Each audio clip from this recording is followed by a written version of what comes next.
Olá, seja muito bem-vindo ao Começo Conversa, um programa de entrevistas diferente, um bate-papo franco, aberto, sem censura.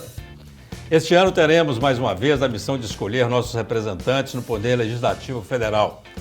Cada um dos 513 deputados eleitos levará consigo para Brasília a confiança de milhares de pessoas e o dever de propor políticas públicas que tragam melhorias para o país. Nosso convidado de hoje é um dos candidatos que estão pleiteando uma vaga no Congresso Nacional. Ele já esteve conosco aqui no Começo de Conversa em 2018, na época para falar de sua trajetória como empresário. Ele vem de uma família tradicional no comércio da região, já foi presidente do Esporte Clube Caratinga e da SIC, Associação Comercial e Industrial de Caratinga. Daqui a pouco você vai conhecer as propostas desse pré-candidato, que é o Leonardo Satra, que para nós é o Léo Canarim. Então sai daí, nós voltamos já já. Estamos iniciando o primeiro bloco do Começo de Conversa, um programa produzido pela UNEC TV, mantida pela Fundação Educacional de Caratinga e retransmitido pelas TVs Sistec e Super Canal TV. Nosso convidado de hoje é Leonardo Satra Gonçalves Moll, Léo Canarinho. Léo, seja muito bem-vindo aqui, mais uma vez, ao Começo de Conversa. Eugênio, eu que agradeço a oportunidade de estar aqui novamente com você, programa sempre de muita audiência e um amigo que a gente tem de longa data. Eu agradeço a oportunidade. Prazer te receber aqui. Quando você veio aqui, nós conversamos aí sobre a sua trajetória toda profissional e hoje você vem aqui como pré-candidato a deputado federal. É verdade. Bacana. Eu tenho que iniciar com duas perguntas, né? Primeiro, a questão por que não é deputado estadual e é federal, quer dizer, por que essa escolha? O que te levou a pleitear uma vaga no Congresso Nacional? Veja bem, inicialmente eu fui procurado para poder entrar para disputar uma vaga pela Assembleia de Minas, como candidato a deputado estadual. Mas dentro do processo político, nós temos sempre muitas articulações que envolvem questão partidária, envolve questão de ideologia, envolve questão de espectro, aonde você está colocado, envolve vários assuntos que fazem com que você consiga ter, por exemplo, a garantia da sua candidatura, porque ainda somos pré-candidatos. O fato da efetivação da candidatura só vai ocorrer apenas no momento da convenção partidária. Então isso é um fator muito importante, porque não adianta nada você sair como candidato a deputado estadual e depois você não ter sua vaga garantida. Então eu fui procurando as pessoas as lideranças às quais eu pudesse fazer uma aliança, uma dobrada que a gente chama, um deputado federal, para que eu pudesse ser estadual, e eu não encontrei essas portas nesse sentido para poder ter essa garantia de candidatura. Porque é muito comum a pessoa entrar, fazer um trabalho e depois ela não conseguir a sua candidatura. E, coincidentemente, nessa minha trajetória profissional, eu tenho algumas amizades fora de Caratinga, e eu tenho um amigo muito forte em Viçosa, e lá eu conheci, através desse amigo, o Coronel Henrique, que é deputado estadual pelo PSL, e ele, conversando com ele precisava, e ele, logo naquela transição ao qual o presidente Bolsonaro foi para o PL, ele precisava de alguns deputados federais para poder fechar a chapa, e nos locais principalmente aos quais ele ainda não é conhecido. E é uma pessoa muito diferenciada, distinta, com um currículo muito bacana, uma pessoa fina, uma pessoa que tem princípios, valores e que tem propostas que são realmente muito parecidas com o estilo que eu gosto que eu tenho. E você se filiou ao PL, é isso? Sim. Aí eu fiz aquela pergunta para ele sempre, Falei, Coronel, eu nunca fui filiado a um partido político, então tenho afinidade ideologicamente e também com as políticas atuais, porque nós acompanhamos política a vida inteira. A gente que está no meio empresarial está diretamente ligado à parte política, ao poder público de uma maneira geral. Mas a primeira pergunta que eu fiz para ele, eu tenho garantia de candidatura? Tem. Você tem a garantia de candidatura. Nós vamos no presidente do partido, que é o Zé Santana, uma pessoa muito conhecido né, que é o presidente do partido, já foi 11 vezes deputado federal. E aí, Não, ganhou do Mauro Lopes. Né? Ele ganhou do Mauro Lopes, está com 80 e poucos anos. O Mauro Lopes vem para oitava, né? Oitava? Eu não sei, é. eu não sabia. Oitava? Então. E aí, fomos em Belo Horizonte, reunimos com o presidente do partido e fizemos esse alinhamento. E aí sim, eu dei o pontapé inicial. Isso foi no dia 9 de março. Mas mesmo depois de dar o pontapé inicial, eu ainda fiquei aguardando, tomando algumas medidas. E de lá para cá nós estamos criando, porque você entrar na política a primeira vez, sem nenhuma estrutura, né, porque localmente dizendo, não tem nenhum apoio de nenhuma liderança política local. Então, entrar na política sem apoio local e ainda fazer uma campanha tímida do ponto de vista financeiro, né, uma campanha com pouco recurso, né, extremamente pouco recurso, ela não é fácil. Né? É uma questão mesmo de vontade de contribuir. Entendi. A minha segunda pergunta, você meio que respondeu a metade dela, mas eu completo a pergunta agora. Você já falou que não era afiliado a nenhum partido. Não. Eu sei que você ajudou na campanha do ex-prefeito João Bosco Pecini, que é do PT em Caratinga. Sim. Eu achei até que você era afiliado ao PT. Mas tem alguma questão de ideologia? Quer dizer, você estava lá com o João, você comungava meio que da ideologia do PT e agora está vindo para o PL? Não? Como é que Na verdade, isso? Não. Na verdade, não tem nada a ver. Na verdade, isso... eu tenho um relacionamento naquela época com um empresário da cidade chamado Ruimar, né? Nós todos conhecemos, da Ruicar. E naquela época o Ruimar me convidou para participar do processo de ajudá-lo, de apoiá-lo. A gente estava muito próximo naquela época. E, coincidentemente, ele estava, o partido dele é o PP, do Ruimar, e o Ruimar ficou vice-prefeito do João Bosco. Agora, o João, na verdade, é uma pessoa de uma amizade muito grande que a gente tem de longa data. É uma pessoa muito bacana, né? É um cara muito bom, é uma pessoa muito diferenciada, é uma pessoa, né, que a gente tem uma estima por ele, independente das divergências partidárias. Muito bem. Então, assim, a divergência partidária ela não pode ultrapassar os limites do respeito e os limites daquilo que do bom trato. E, principalmente nós que moramos numa cidade pequena, né, nós temos, em primeiro lugar, que olhar as pessoas, não é verdade? Então, quando você tem pessoas que você realmente confia nelas, de uma maneira geral, você acaba não se importando de participar. E foi a minha primeira oportunidade, em 2016, naquela oportunidade. Rapaz, isso é uma fala boa, viu? Porque é bacana. E eu sei que isso combina com você mesmo. Porque é uma coisa que preocupa muito, né? Isso em qualquer lugar. Mas numa cidade pequena, ou uma cidade interior, as pessoas brigam, né? Criam inimizade por conta disso. Depois a campanha passa... O político já está lá um abraçando o outro e as pessoas aqui embaixo estão brigando, é uma bobagem danada, né? Então, assim, tem que votar no Léo Canarinho porque é pelo que o Léo pelo que ele representa, pelo que você conhece dele, né? E assim com os outros candidatos. Acho que não tem que ficar olhando se o cara é do PT, do PSL, tem até uma questão ideológica nisso tudo, mas não tem que brigar por conta disso não, né, Léo? Tem que ter respeito. Não precisa, porque na verdade é o que você falou, tudo passa. O mais importante é verificar as ações, os comportamentos e as atitudes. Essas permanecem, porque isso não vai passar. As políticas públicas, elas têm que ser feitas com muita responsabilidade. Tá, Caratinga sai para essa campanha agora sem nenhum candidato ao cargo de deputado estadual aqui da cidade, né? Não, parece que sim. Temos um candidato a deputado estadual, que é o doutor Giovanni. Doutor Giovanni, que foi ex-prefeito. Ele sai candidato... Ex-prefeito não, ex-candidato a prefeito, né? Claro. Ele foi vice-prefeito, inclusive, do Dr. Wellington. Foi vice-prefeito. A informação ele sai candidato a deputado estadual. Sai candidato a deputado estadual. Tá. Federal de Caratinga, tem o Mauro que fala que é de Caratinga, nasceu Entre Folhas, Entre Folhas pertencia a Caratinga. Sim, então, de alguma forma, ele é daqui mesmo. E vem agora o Léo Canarinho, que é um fato novo na política para nós? Sim, é um fato novo. É um fato novo de uma pessoa que realmente quer contribuir, porque as questões políticas, realmente, a política partidária, ela é um sacerdócio. Ela é uma questão de você, é uma devoção. Você tem que devotar, você tem que realmente acreditar. Por quê? Porque o poder que você tem, se você tiver um cargo eletivo, ele pode realmente transformar a vida de muitas pessoas. Tá.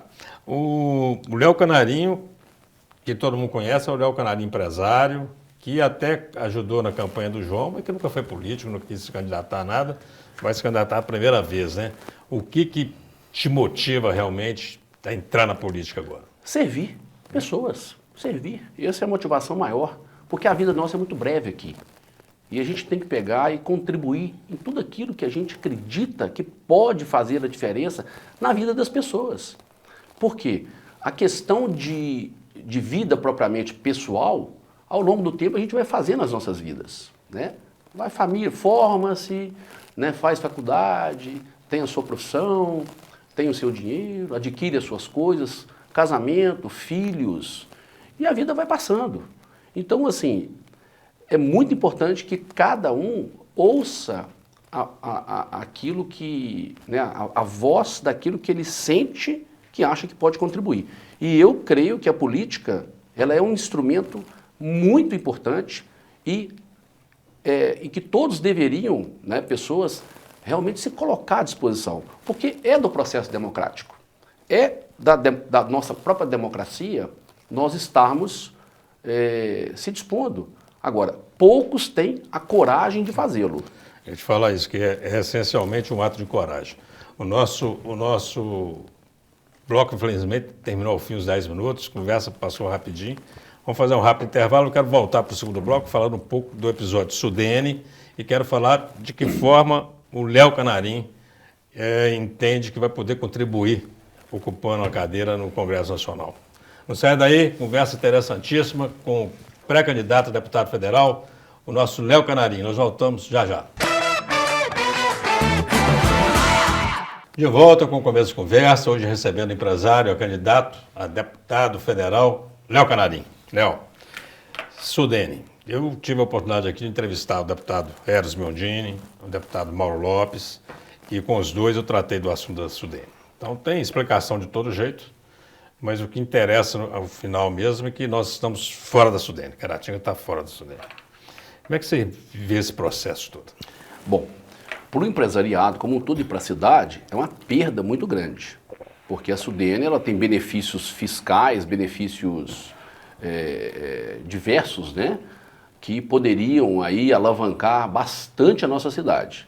E outras cidades vizinhas ficaram de fora.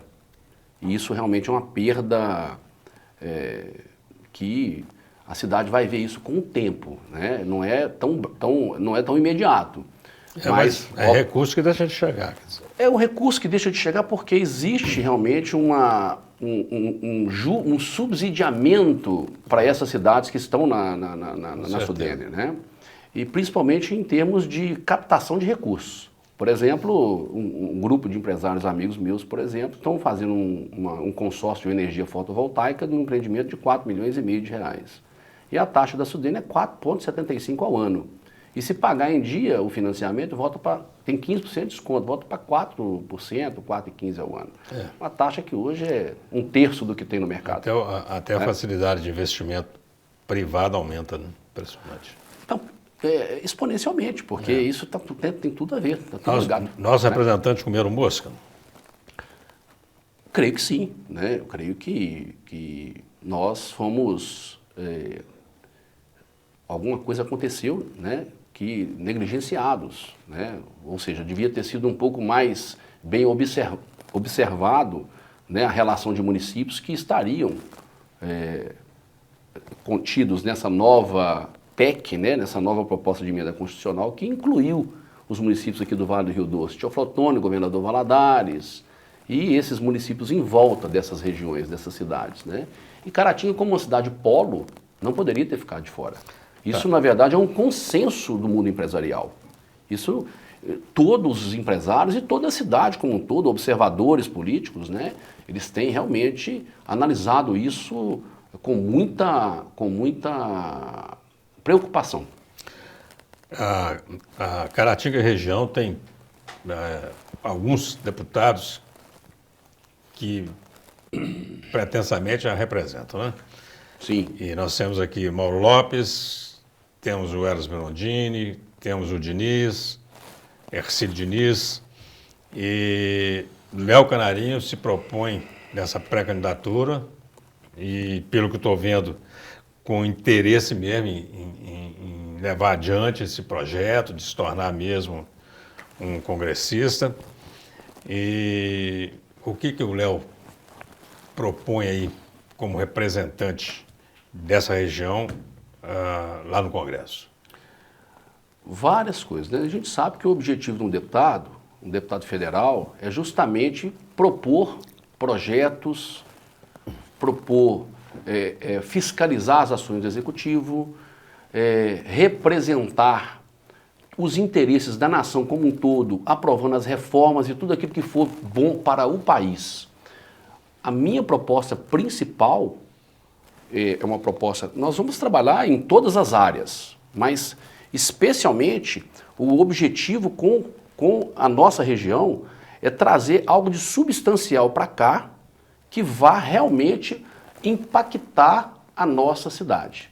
Especialmente, penso eu, que é um desejo meu e de algumas pessoas às quais a gente conversa, de trazer um empreendimento voltado para a área da saúde, especialmente um hospital, mesmo tendo os nossos hospitais, que a gente pode, de fato, sentar para discutir essas políticas, porque política pública você não faz sozinho, é uma política que você faz com um conjunto, conversando com todos os interessados. Mas nós temos hoje um problema sério de qualidade de atendimento para todo um contexto, especialmente em algumas especialidades, cardiovascular, por exemplo, e oncologia, que ainda nós não temos esses serviços em Caratinga, nem sequer tem. As pessoas têm que deslocar a Muriaé ou a Ipatinga para poder fazer um tratamento de saúde.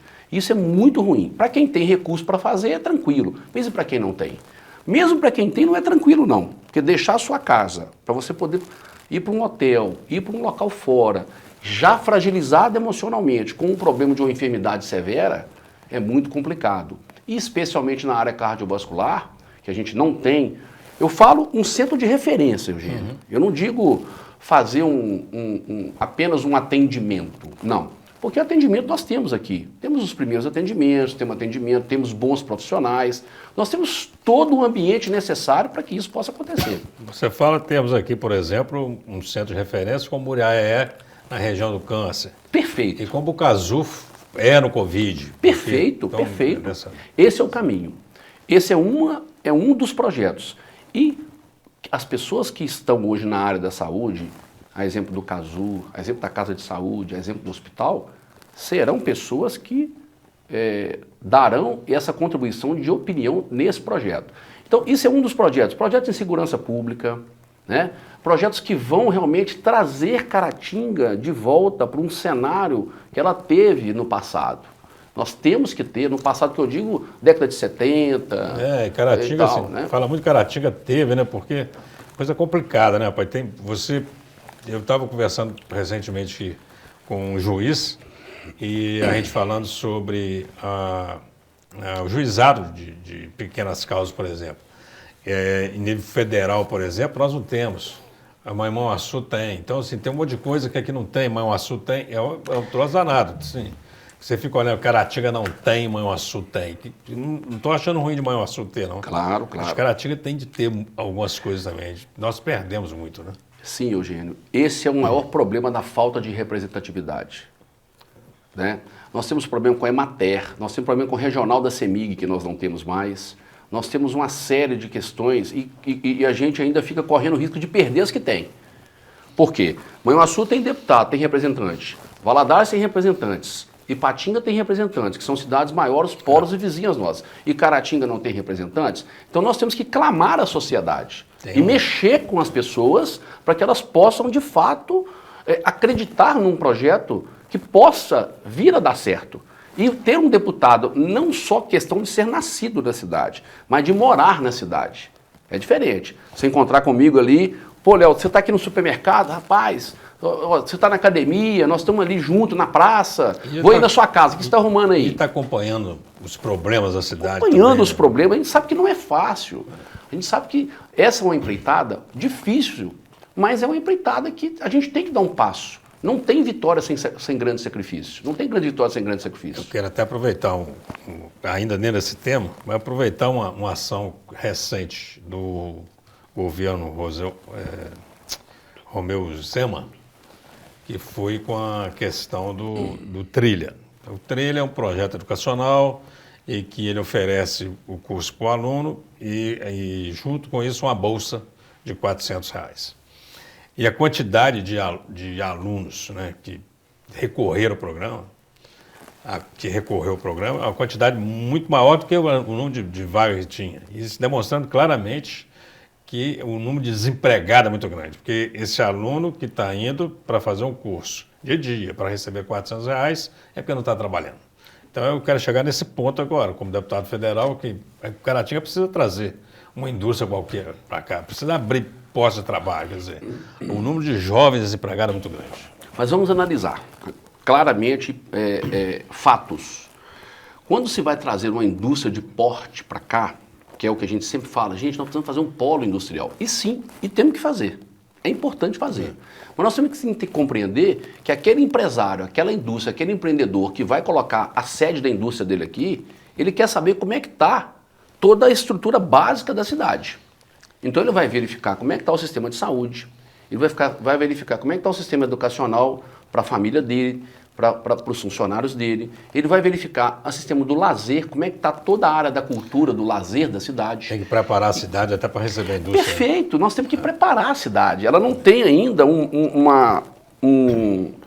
ambiente que faça, né, com que esses empresários, esses industriais, que realmente têm uma quantidade de empregos relevantes, eles tenham esse interesse. Porque eles vão fazer o quê? Eles vão pegar a questão da logística, etc. Então eles vão pegar e fazer um comparativo com outras cidades do nosso porte. E aí a gente sempre tem ficado para trás por conta desse ambiente. Porque as outras oferecem mais, né? Exatamente. Vamos fazer um rápido intervalo, terminou o nosso segundo bloco, você não sai daí, conversa muito interessante com o Léo Canarinho, ele que é pré-candidato ao cargo de deputado federal. Nós voltamos já já. Estamos começando o terceiro e último bloco do Começo de Conversa. E você que chegou aí agora vai poder acompanhar o final de conversa aqui sensacional com Leonardo Satra Gonçalves Moll, o Léo Canarinho, que é pré-candidato a deputado federal. Léo, ministro Paulo Guedes, ele foi a grande aposta dos eleitores do Bolsonaro na última eleição. O Bolsonaro já apresentou Paulo Guedes, então assim, me pareceu como o salvador da pátria mesmo para a economia brasileira. Como é que você avalia o trabalho dele nesses 3 anos? Eugênio, eu avalio que está muito acima da média. Foi eleito o melhor ministro da economia do mundo. E ele tem defendido o Brasil em todos os lados e o país, não obstante esse processo inflacionário que está realmente tendo no Brasil e afetando a vida das pessoas, mas todo o mercado e todas as pessoas, porque hoje tem acesso à informação muito fácil, sabe que esse processo inflacionário, ele é advindo de um processo em função do problema da Covid no mundo inteiro. Então, o mundo, ele passou esse problema de desabastecimento, de pessoas sem trabalhar, de lockdown. Isso tudo fez com que impactasse os processos inflacionários no mundo inteiro, preços, porque a cadeia parou, o mundo parou de circular. Agora, o que eu quero mostrar e dizer em relação à parte econômica? É exatamente a pauta que o Bolsonaro teve e que o elegeu. Porque nós temos que lembrar que foi eleito um deputado do baixo clero, que não tinha tempo de televisão, que não tinha partido, que não tinha verba. Naquela oportunidade, o Henrique Meirelles gastou mais de 120 milhões de reais do dinheiro dele. Bolsonaro foi eleito com $1 milhão. $1,5 milhão de reais, na época, não sei. Enfim. E aí, o discurso desse homem foi o que o elegeu. Se ele foi eleito dessa forma, é porque as pessoas confiaram nele. E essa confiança é porque tinha, então, uma dor do mercado, ou seja, pessoas querendo alguém que pudesse trazer algum tipo de esperança. Nessa colocação de colocar ministérios técnicos não somente o Paulo Guedes, mas todo um contexto dos ministérios, que eram mais de 40 e poucos ministérios, voltou para 23, já se denotou o quê? Uma mudança no sistema.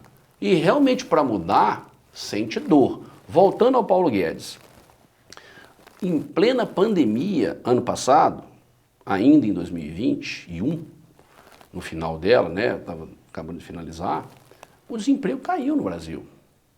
O Brasil cresceu do ponto de vista de PIB. E contrariamente a todas as estatísticas que o mundo inteiro fazia. O mundo inteiro falava, o Brasil vai ter recessão. E nós vamos empatar. E o Paulo Guedes falava, não, nós vamos crescer e o mundo vai cair. Mas olha só, a gente, quando a gente coloca, por exemplo, a culpa na pandemia, na guerra, não é terceirizar demais um problema que o governo precisa conseguir resolver, porque na verdade o que você tem? Essa inflação ela pode até não atingir duramente o empresariado, o pessoal da classe média alta, mas isso é realidade, quer dizer, tem 37 milhões de brasileiros passando fome, o cara não consegue comprar um gás, quer dizer, como é que você compra gás num preço desse? Quer dizer, o governo não tem que ter uma medida de impacto para resolver isso, não? Eugênio, olha só, o melhor que está podendo fazer está sendo feito. Recentemente, nós tivemos uma redução de impostos na questão dos combustíveis, que é um item que é extremamente representativo para o impacto do preço dos alimentos. E outra coisa, o ano que vem vai ser um ano difícil também. E os outros anos para frente vão ser muito difíceis para o mundo. Porque quando se analisa a economia, nós não podemos restringir apenas ao nosso país. Porque a economia hoje ela é toda globalizada. Globalizada. Veja bem, os países do Oriente, como China, Índia, Indonésia, Rússia, eram países até 30 anos atrás, países muito pobres. E esses países hoje, que são extremamente populosos, são países hoje que a mão de obra, eles estão saindo de uma faixa de pobreza e indo para uma faixa de classe média, com um consumismo muito grande. Então está invertendo. O Oriente, a parte oriental do mundo, ela está crescendo a renda e a parte ocidental está caindo, né? Então isso foi em função de um processo de globalização. A questão toda no Brasil é porque quando se analisa a economia em termos macro, aí a gente percebe que nós estamos fazendo o dever de casa e muito bem feito. Acontece que realmente o impacto, ele impacta porque, olha, o carro vai bater, mas aonde que ele vai bater que ele vai ter o menor estrago? Não. Porque não tem jeito de não bater. Claro que a gente sabe que impacta os mais pobres, impacta sim os empresários, impacta sim toda a cadeia, não impacta os mais ricos. Aquela classe que... mas com um percentual pequenininho lá que nem sente pequenininho isso, lá, né? mas o resto todo mundo sofre. E é um sofrimento pesado. Agora, o meu questionamento é, e se nós não tivéssemos um ministro com esse preparo? Como que poderíamos estar? Porque nós não podemos esquecer, nós temos que ter memória, que em 2015, no final em 2015 e 2016, nós estávamos no governo Dilma, no governo do PT, nós estávamos com uma inflação de 2 dígitos, sem pandemia e sem guerra. No governo do PT, no governo da Dilma, nós estávamos com 14 milhões de desempregados. Hoje nós estamos com 11 milhões e 800 mil desempregados. Isso pelo CAGED. Quer dizer, mesmo num cenário de guerra que está impactando a questão da energia, né, da Rússia, e a questão do trigo, dos grãos na Ucrânia, nós estamos com problemas severos em várias partes do mundo. Por exemplo, Estados Unidos é a maior inflação dos últimos 40 anos. Esquecendo pauta de costumes, você acredita que o governo Bolsonaro é o governo que realmente vai conseguir, no segundo mandato, trazer qualidade de vida para o povo brasileiro? Vai sim, Eugênio. Eu tenho convicção, mais do que acreditar. Porque nós precisamos de um trabalho agora, porque nós ficamos 30 anos com uma ideologia voltada por espectro da esquerda. Então, vamos dar oportunidade para nós ficarmos, então, pelo menos uns 12 anos do espectro da direita. Por exemplo, na questão da reforma agrária. foram entregues 348 mil títulos de reforma agrária, que era uma pauta pesada da esquerda, em 3 anos de governo Bolsonaro. E nos últimos 20 anos, que foi o período de Fernando Henrique, período de Lula e Dilma, foram entregues 280 mil títulos. Ou seja, em 3 anos, o homem que se diz contrário às pautas da esquerda fez muito mais do que em 20 anos do governo da esquerda.